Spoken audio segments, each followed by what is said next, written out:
कला हो, साहित्य हो, संस्कृति हो, इसकी हर अच्छी कृति के बारे में कहा जाता है कि वो प्रतिक्रिया के लिए आपको सामान्य मनस्थिति में नहीं छोड़ती हो। खास तौर पर अगर तत्काल आपको उसके बारे में कुछ कहना हो। अच्छी कृतियों का एक अच्छा गुण ये भी होता है कि वो बिल्कुल स्तब्ध करती है। इस नाटक में इस शब्द का एक जन्म प्रयोग किया गया था जब किसी ने कहा था कि मैं संभवतः द्रोणाचार्य का ये संवाद था या इसका कि मैं अचंभित हूँ, और तत्काल बाद ये कहा गया कि यह शब्द संभवतः अपर्याप्त है और इसकी जगह प्रयोग किया जाना चाहिए कि मैं स्तब्ध हूँ। तो वाकई जब आपको कोई रचना रसोद्रेक के माध्यम से या नाट्यशास्त्र का बहुत ही चर्चित यह प्रसंग है, और मुझे लगता है कि श्री नारायण जी और आप भी जो नाटक के प्रबुद्ध दर्शक हैं, वो इस रसोद्बोधन की या रस प्रक्रिया में खास जगह पर जहाँ हम पहुँचते हैं, जिसकी चर्चा अभी आपने की कि आप उस भाव दशा से अपने आप को बाहर नहीं निकाल पा रही हैं, तो ये भाव करने वाले कई क्षण हम सभी लोगों के अपने बोध में आए हैं। मैंने कई बार स्वयं अपने आप को उसमें बहते हुए पाया। तो ये तो एक ऐसा प्रभाव है जो प्रभाव इस सामूहिक कृति में और इस प्रक्रिया में, नाट्य की रचना की प्रक्रिया में हम सब लोगों ने अनुभव किया। लेकिन मैं खास तौर पर इस स्क्रिप्ट के बारे में कहना चाहूँगा। जो टेक्स्ट बनाया है विभांशु वैभव, हजारों वर्ष पहले रची गई महाभारत नाम की कृति हजारों वर्षों के बाद हमारी समकालीनता के साथ इतना गहरा रचनात्मक और आलोचनात्मक संवाद करती है और हमारे अपने समय के प्रश्नों को संबोधित करती है। ये मैं कहना चाहूँगा कि इस मूल रचना में ही वो इस बात की संभावना है। लेकिन विभांशु वैभव ने हमारे अपने समय के प्रश्नों को जैसे इसमें उठाया है, जो सामाजिक विमर्श उन्होंने इसमें रचने की कोशिश की है, जैसे जाति और वर्ण व्यवस्था के सामाजिक प्रश्न को,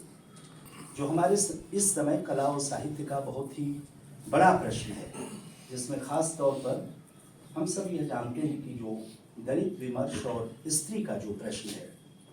स्त्री के उस प्रश्न को तो खैर इसमें संबोधित उस रूप में नहीं किया गया है, लेकिन जो वर्ण व्यवस्था और जाति व्यवस्था से संबंधित प्रश्न है, इस प्रश्न को विभांशु वैभव ने इस पूरी कृति के केंद्र में रखा है। और मैं भारत की स्थानीय सामाजिक संरचना से जुड़े हुए इस हजारों वर्ष के सामाजिक प्रश्न के बारे में ही मैं नहीं कहना चाहूँगा, बल्कि उन्होंने वैश्विक संदर्भ युद्ध के बारे में दिया है। आप कल्पना कीजिए कि युद्ध की जो परिणति होती है, युद्ध के बाद जो उसका विनाशकारी प्रभाव है, कृष्ण के उस पूरे के पूरे वक्तव्य में आप कल्पना कीजिए। जिस समय हमारे यहाँ की ध्वनि, माने इस नाटक में श्री नारायण जी ने जो उसकी परिकल्पना की है, ध्वनि और जो दृश्य का संयोजन, उसका जो प्रभाव आपने पैदा किया है, रोशनी का, प्रकाश का और ध्वनि का, और साथ ही साथ जो एक लंबा संवाद है, जो कृष्ण युद्ध के विनाशकारी प्रभाव का जो दृश्य रचते हैं अपने पूरे संवाद में, उसको इस समय वैश्विक संदर्भों से अगर आप जोड़ करके देखें तो ये पता चलेगा कि इस नाटक के पीछे नाटककार की जो समकालीन दृष्टि है, वो केवल वर्ण व्यवस्था और जाति व्यवस्था के जो प्रश्न हैं, जो भारत से जुड़े हुए हैं, भारतीय सामाजिक ढांचे में जिनकी हजारों वर्षों से उपस्थिति है, उसी प्रश्न को केवल केंद्र में, इस नाटक के केंद्र में उपस्थित करना ही विभांशु वैभव का उद्देश्य नहीं है, बल्कि वैश्विक स्तर पर युद्ध के जो अपने प्रश्न हैं। मैं बराबर कहता रहता हूं कि अमेरिका और इराक के बीच में जब युद्ध की परिस्थितियां आज के लगभग 20-25 वर्ष पहले पहली बार बनी थी, तो कुछ प्रगतिशील संगठनों ने युद्ध के विरुद्ध कविता का आह्वान किया था, और गोरखपुर में ही नहीं बल्कि इस देश के बहुत सारे शहरों में युद्ध के विरुद्ध कविता का आयोजन किया गया था। गोरखपुर में वो आयोजन हुआ था और मुझे याद है कि उस आयोजन में मैं आयोजकों के साथ एक सक्रिय भूमिका में था। तो ये प्रश्न बराबर उठते रहे हैं और एक नए सिरे से अगर आप ये देखिए युद्ध के बाद अंततः होता क्या है, धर्म के युद्ध और युद्ध के धर्म का जो प्रश्न उठाया गया है, गहरी दार्शनिकता है उसके भीतर। धर्म का प्रश्न, राज्य के चरित्र का प्रश्न, राजनीति का प्रश्न और समाज का प्रश्न, इतने बड़े प्रश्नों को जब कोई रचना उठाती है। और वैश्विक डिप्लोमेसी में जो प्रश्न का संवाद था, जो मैडम कह रहे हैं, जी जी, तो ये बहुत बड़ा प्रश्न डिप्लोमेसी की सार्थकता और प्रासंगिकता युद्ध में, और डिप्लोमेट के जो उनका धर्म अपने राज्य के प्रति होता है, तो उसमें निजी चरित्र प्रश्न का मायने नहीं रखता है, उनका रोल मैटर। बिल्कुल सही। तो ये यही होता है कि निजी चरित्र नहीं, आप एक पूरे के पूरे सार्वभौमिक और सार्वकालिक एक ऐसे प्रश्न को संबोधित कर रहे हैं या उठा रहे हैं जो हजारों वर्ष पहले भी उतना ही प्रासंगिक और सार्थक था जितना हमारे आज की परिस्थितियों में और समकालीनता में जिस तरह से वो प्रश्न अभी भी उपस्थित हैं। देश देश के बीच का जो तनाव है या वैश्विक तनाव है, तो ये सब सारे प्रश्न हैं। एक और समस्या की ओर मेरा ध्यान गया है श्री नारायण जी, और बहुत अच्छा संदर्भ, कुंती और कर्ण के बीच का जो संवाद है वो परिवार नाम की जो संस्था है, परिवार नाम की संस्था में वैधता का, संतानों की वैधता का जो प्रश्न है और विवाह के बाद सामाजिक मूल्य कैसे उसके साथ जोड़ते हैं संतानोत्पत्ति के साथ, और एक प्राचीन वही चली आने वाली दुनिया की वह व्यवस्था, वैधानिकता का प्रश्न। मुझे एंगेल्स की एक किताब का स्मरण हो आता है जिसमें उसने राज्य और परिवार और संपत्ति के बारे में, राज्य, परिवार और संपत्ति के अंतः संबंधों के बारे में उसने चर्चा की है और उसमें एक बड़ा प्रश्न उसने उठाया है। परिवार नाम की संस्था के बारे में चर्चा करते हुए एंगेल्स ने कहा है कि स्त्री और पुरुष के बीच के संबंधों पर कोई दिक्कत नहीं है, ये लोकतांत्रिक किस्म का और स्वतः लिए जाने वाले जो निर्णय हैं स्त्री और पुरुष के बीच का संबंध, उसमें किसी तरह की कोई आपत्ति नहीं है, लेकिन कठिनाई और समस्या वहां पैदा हो जाती है जहां उस संबंध के बाद एक तीसरे की उत्पत्ति की सामाजिक सांस्कृतिक वैधता का प्रश्न पैदा हो जाता है। इस नैतिकता और सामाजिक सांस्कृतिक वैधता का जो प्रश्न है कि उसकी नागरिकता कैसे संबोधित की जाएगी या नागरिकता की पहचान किस रूप में की जाएगी, यह एक ऐसी बड़ी समस्या है, एक बड़ा ऐसा प्रश्न है कि विभांशु वैभव नाम का यह जो नाटककार है, इसके लिए, जिसके लिए मैंने कहा कि हजारों वर्ष पहले की यह रचना, और इस रचना में ही कितनी ताकत है कि कितना ज्यादा समकालीन संदर्भ इससे जुड़ता चला जाता है। लेकिन ये बात तो मैं जितनी कह रहा हूँ ज्यादा समय ले रहा हूँ, बस मैं समापन की ओर आखिरी कुछ बातें कहना चाहूँगा कि ये बात तो नाटककार की और जो नाट्य कृति है टेक्स्ट के रूप में, जिसको नाटक को हम पाठ्य वस्तु के रूप में अगर पढ़ें तो ये तो अपने घर में भी बैठ कर और ये स्क्रिप्ट हमको मिल जाए तो इस नाटक में जो प्रश्न उठाए गए हैं, जो सामाजिक और राजनीतिक विमर्श बनाया गया है, जो धर्म और दर्शन के बारे में बातचीत की गई है, या कूटनीति और युद्ध के बारे में, या परिवार नाम की संस्था के बारे में जो बातें कही गई हैं, इसको तो एक टेक्स्ट के रूप में, एक पाठ्य वस्तु के रूप में, एक स्क्रिप्ट अपने घरों में भी बैठ करके हम लोग उसको पढ़ सकते हैं और उसका एक मूल्यांकन कर सकते हैं। लेकिन सवाल ये है कि नाटक उसके बाद जब बढ़ता है, नाटक के रूप में जब वो रूपांतरित होता है, जब उसमें अभिनय जुड़ जाता है, विभांशु वैभव को छोड़ दीजिए, श्री नारायण और उनकी प्रतिभाशाली टीम ने, श्री नारायण पांडे और उनकी प्रतिभाशाली टीम ने विभांशु वैभव से अलग हट करके उस पूरे के पूरे टेक्स्ट को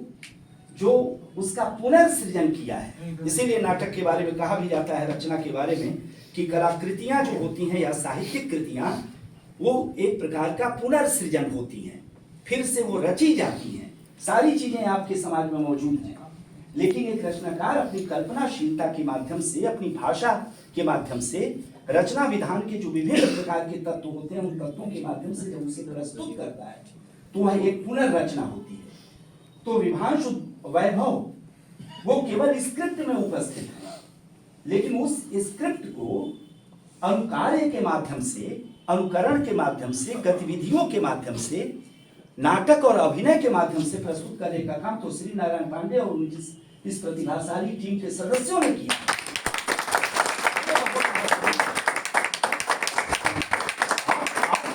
आप डिलीवरी देखिए, संवाद, एक पात्र का संवाद जहां जाकर के विराम ले रहा होता है, उसके विराम लेने के पहले अगला संवाद आरंभ हो जा रहा है। संवाद में ये जो क्षिप्रता और ये गत्यात्मकता है, उसमें कहीं भी आप पाज नहीं देखेंगे, कहीं भी अंतराल नहीं देखेंगे। संवाद की जो आक्रामकता है, एक दूसरे के सामने असुविधाजनक प्रश्न पैदा करने और उसकी तपिश और उसके प्रभाव में बैठे हुए दर्शकों और श्रोताओं को भी उसके प्रभाव में, उसकी गिरफ्त में ले लेने का जो इसका प्रभाव पैदा होता है, वो प्रभाव मुग्ध करने वाला है। और पूरा का पूरा 2 घंटे तक चलने वाला यह नाटक, एक जगह तो मैंने अनुभव किया है कि कर्ण अपनी पत्नी से बातचीत करते हुए दुर्योधन ने जैसे वाक्य का प्रयोग करते हुए कर्ण नाम का जो चरित्र है वो रुकता है। अब वही बताएंगे कि उस संवाद में ने का प्रयोग किया गया था कि नहीं किया गया था। मैंने अनुभव किया है कि वाक्य ने का, दुर्योधन ने का प्रयोग करके एक दूसरी दिशा में बढ़ रहा था, और उस अभिनय से कैसे उस वाक्य को परिवर्तित करके और उसको एक बिल्कुल सही तरह की वाक्य रचना में ले आने और उसको प्रस्तुत करने की तत्काल की ये क्षमता ऐसे प्रतिभाशाली कलाकारों के पास है। ऐसा मैं अनुभव कर रहा था कि दुर्योधन ने, वो पूरा का पूरा जो वाक्य था वो दुर्योधन ने से नहीं बनता था। वहां पर कर्ण नाम का जो अभिनेता है, कर्ण का चरित्र निभाने वाला, वो रुकता है और रुक करके और अपनी भावात्मक गतिविधियों से, अभिनय और भंगिमा से उस गैप को पाटता है और पाटने के बाद एक नए वाक्य की रचना करता है। ये क्षमता है, बहुत बढ़िया। और इसके लिए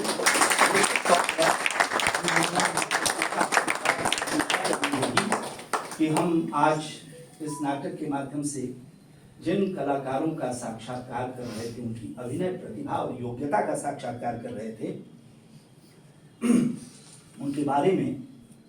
बिल्कुल निसंकोच कह सकते हैं, इस पूरे नाटक का प्रभाव जो हम लोगों के मन पर पड़ा है, निसंकोच ये कह सकते हैं कि राष्ट्रीय स्तर की ये प्रस्तुति थी।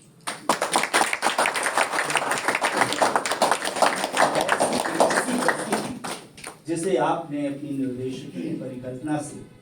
और सामूहिक सहयोग से, इसलिए कविता अकेले एक रचनाकार रच सकता है, नाटक भी अकेले एक नाटककार लिख सकता है,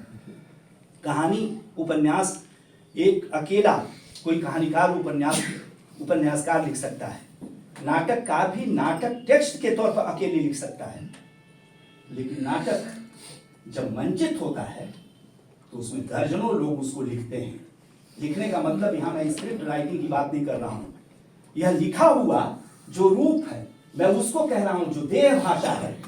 जो स्वर का आरोह अवरोह है, जो प्रस्तुति की भाषा है, इसको मैं रचना और इसको मैं लिखना कह रहा हूँ।